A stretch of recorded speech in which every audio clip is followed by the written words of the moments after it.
Estamos de volta com o programa Mediunidade hoje, falando sobre esse tema palpitante de momento de transição na Terra. Agora, a verdade é a seguinte, a Terra sempre viveu, a Terra sempre esteve em transição. É o progresso. O progresso é dinâmico, não é? E os espíritos que vivem sobre a Terra estão sempre em trânsito. Não é? Nós estamos simplesmente passando pela Terra, nós estamos transitando pela Terra.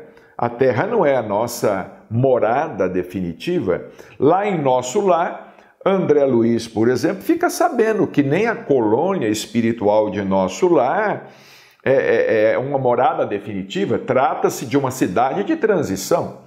Não é? Então a Terra sempre esteve em transição. O mundo sempre esteve em transição.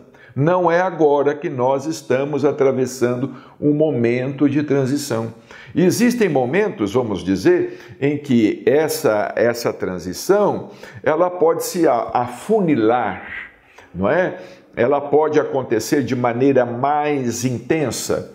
Claro, quando acontece aí, vamos dizer, uma guerra mundial, né? A Primeira Guerra Mundial, a Segunda Grande Guerra Mundial, não é?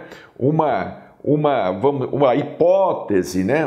Tomara que isso não aconteça, de uma Terceira Grande Guerra Mundial, uma pandemia, uma epidemia, não é?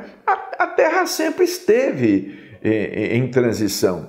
Não é? Para ter uma ideia, por exemplo, se nós formos aí olhar as estatísticas, são mais de 50 milhões de pessoas que desencarnam por ano. Vejamos bem, nós temos aí um universo de 7 bilhões e 300 milhões de habitantes na Terra. Cerca de mais de 50 milhões desencarnam por ano na Terra.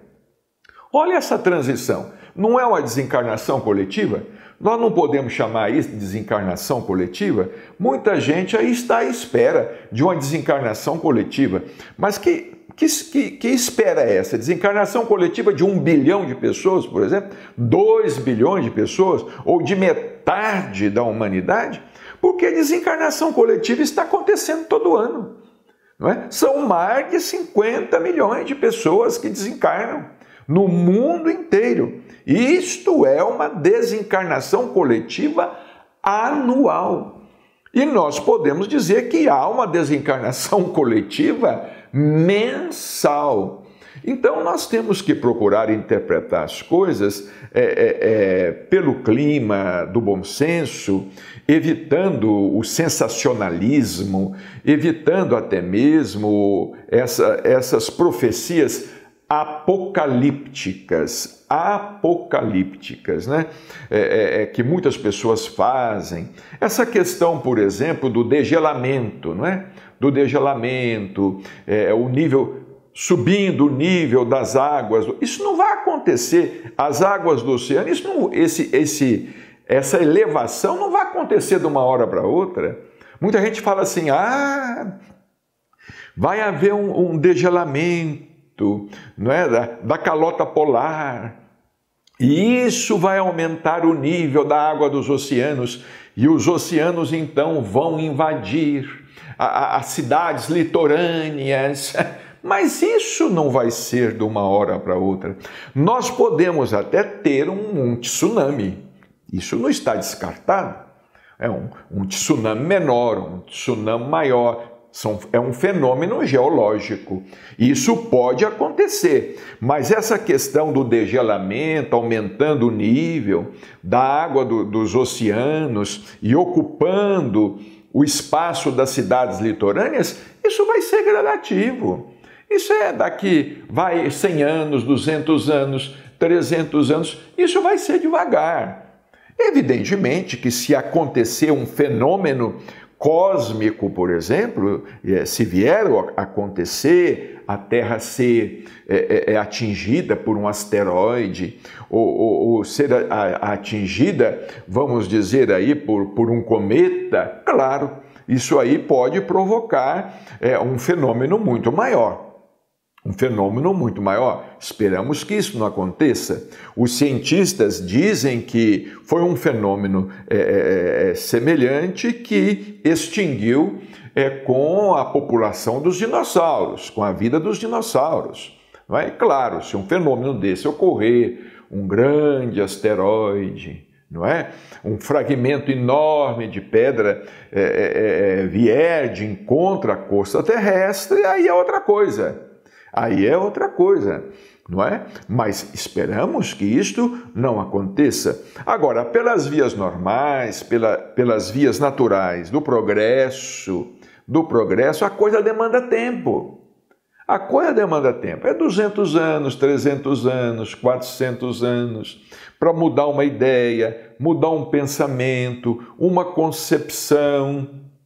Isso aí demanda tempo, é como nos diz aqui Allan Kardec. Olha, vamos repetir. Tendo chegado tal tempo, uma grande emigração se realiza neste momento entre os que habitam. Aqueles que praticam o mal pelo mal e que o sentimento do bem não atinge, não sendo mais dignos da terra transformada, dela serão excluídos.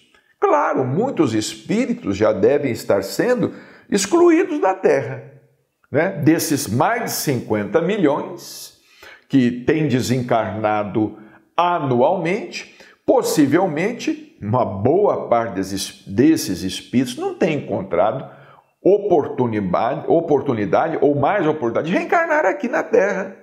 Não é? E se eles não encontram oportunidade de reencarnar na Terra, em algum lugar eles têm que viver.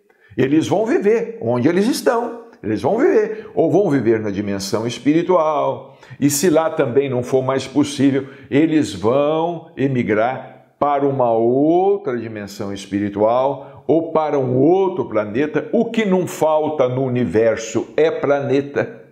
O que não falta no universo é sistema solar, é Sol, não é? Como o nosso sistema, que eu estou dizendo, nosso sistema solar. Né? Isso é o que não falta.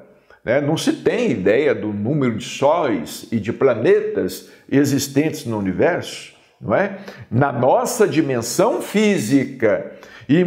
Imaginemos na dimensão chamada de dimensão extrafísica. Vamos viver em outros mundos. Foi o que Jesus disse, há muitas moradas na casa de meu Pai. Não é? O Espiritismo aí vem falar a respeito da pluralidade dos mundos habitados.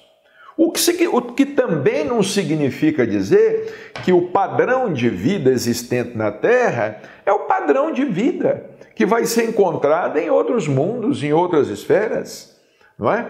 Porque a ciência está procurando dentro do nosso sistema e fora do nosso sistema, a ciência está procurando um padrão de vida semelhante ao padrão de vida humano. Mas quem é que disse que o padrão de vida do homem na Terra, né, biologicamente, vamos dizer assim, é esse padrão que impera no universo inteiro, no universo todo? Há pouco tempo, o doutor Inácio nos disse assim, meu filho, dá uma olhada na diversidade da vida existente nos oceanos, não é?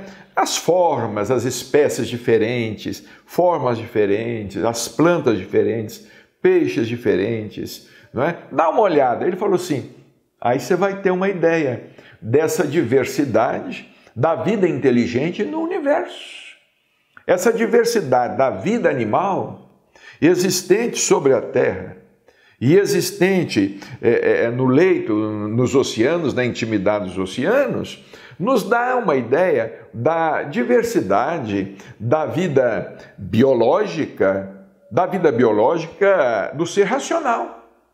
Do ser racional, que isso pode existir no universo, não é? Então, nós temos que ter uma cabeça, vamos dizer assim, que pensa um pouco mais, com os horizontes um pouco mais amplos. Não é? Porque o homem está procurando um padrão de vida dentro do sistema e fora do sistema como o céu aqui na Terra. E pode ser que seja completamente diferente. Kardec diz aqui ainda, olha, esses espíritos serão excluídos, porque eles lhe trariam novamente perturbações e confusão, e seriam um obstáculo ao progresso. Irão espiar seu endurecimento, uns nos mundos inferiores, mundos primitivos que estão sendo povoados agora, como a Terra já foi um mundo primitivo, não é? Começou a ser povoada, uns nos mundos inferiores, outros em raças terrestres atrasadas.